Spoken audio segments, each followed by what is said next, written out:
श्रीमद् भगवद गीता का 10वां अध्याय। श्री कृष्ण भगवान ने कहा, हे महाबाहो, और भी मेरे कल्याणकारक वचन सुनो। तुम पर मेरी अत्यंत प्रीति है, अतएव तुम्हारे कल्याण के लिए कहता हूँ।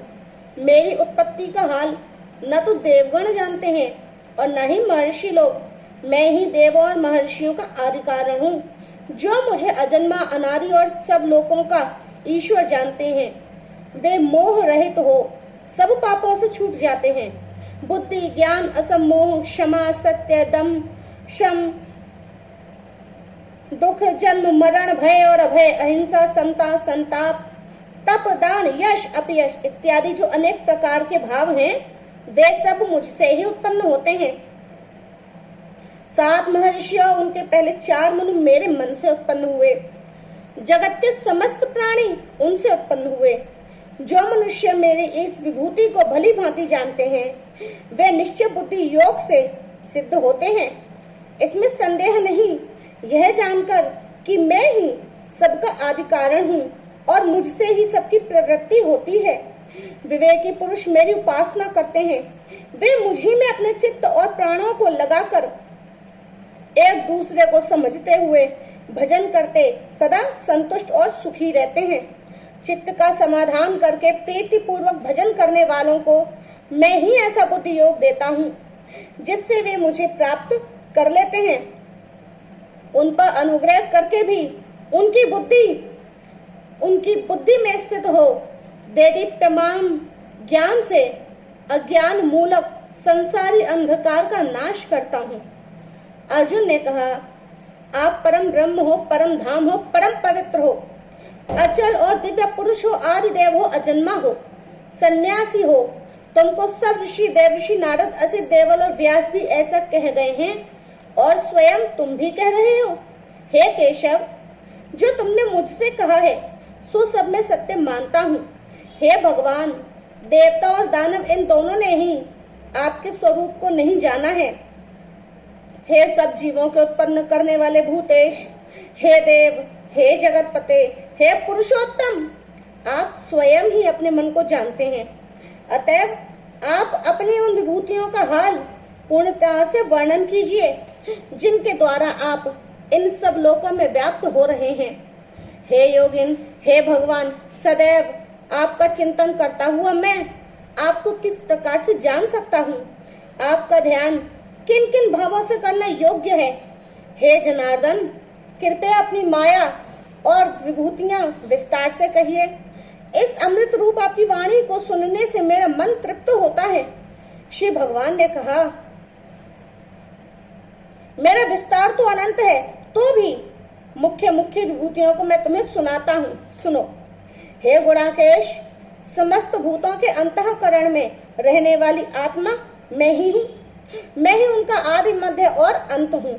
मैं आदित्यों में विष्णु, प्रकाशकों में अनेक किरणों से भूषित सूर्य, मरुद्गणों में मरीचि, नक्षत्रों में चंद्र हूँ। मैं वेदों में सामवेद, देवों में इंद्र, इंद्रियों में मन और भूत मात्र में चैतन्य हूँ। मैं रुद्रों में शिव, यक्ष, राक्षसों में कुबेर, 8 वसुओं में अग्नि और पर्वतों में सुमेरु हूँ। हे पार्थ, पुरोहितों में बृहस्पति, सेनापतियों में स्कंद और जलाशयों में समुद्र मैं ही हूँ। मैं महर्षियों में भृगुवाणी में एक अक्षर ओमकार, यज्ञों में जप यज्ञ और स्थावरों में हिमालय मैं ही हूँ। मैं वृक्षों में पीपल, देवर्षियों में नारद, गंधर्वों में चित्ररथ, सिद्धों में कपिल मुनि और वेदों में अमृत से उत्पन्न उच्च शिवा, गजेंद्रों में ऐरावत और मनुष्यों में राजा हूँ। शस्त्रों में वज्र, गौ में कामधेनु, प्रजा की उत्पत्ति करने वालों में कामदेव और सर्पों में वासुकी मैं ही हूँ। नागों में शेष नाग हूँ, जलचरों में वरुण, पितरों में रेमा, शासन करने वालों में यम मैं ही हूँ। दैत्यों में प्रहलाद, ग्रास करने वालों में काल, मृगों में सिंह और पक्षियों में गरुण मैं ही हूँ। शुद्ध करने वालों में वायु, शस्त्रधारियों में राम, मछलियों में मगरमच्छ, नदियों में गंगा मैं ही हूँ। हे अर्जुन, मैं सब प्राणियों का आदि, मध्य और अंत हूँ। विद्या में अध्यात्म विद्या, बोलने वालों में वाद विवाद मैं ही हूँ। अक्षरों में आकार, समासों में द्वंद्व, अक्षकाल और 4 मुख वाला ब्रह्म मैं ही हूँ। सबको हरने वाली मृत्यु, भविष्य में होने वाले पदार्थों की उत्पत्ति, स्त्रियों में कीर्ति, लक्ष्मी, वाणी, स्मृति, मेघा, धृति, क्षमा मैं ही हूँ। सामवेद में व्रत, साम छंदों में गायत्री, मासों में मार्गशीर्ष और ऋतुओं में वसंत मैं ही हूँ। छलियों में जुआ, तपस्वियों में तेज, जय, उद्योग और सात्विकों में सत्य मैं ही हूँ। यादवों में वासुदेव, पांडवों में अर्जुन, मुनियों में व्यास और कवियों में शुक्राचार्य मैं ही हूँ। दमन करने वालों में दंड, जय चाहने वालों में नीति, गुह्य पदार्थों में मौन रहना और ज्ञानियों में ज्ञान मैं ही हूँ। और हे अर्जुन, प्राणी मात्र में भूत भाव का जो बीज है वह मैं ही हूँ। मेरे अतिरिक्त चराचर जगत में और कुछ भी नहीं है। हे परंतप, मेरी दिव्य विभूतियों का अंत नहीं है। ये विभूतियों का विस्तार मैंने संक्षेप में कहा है।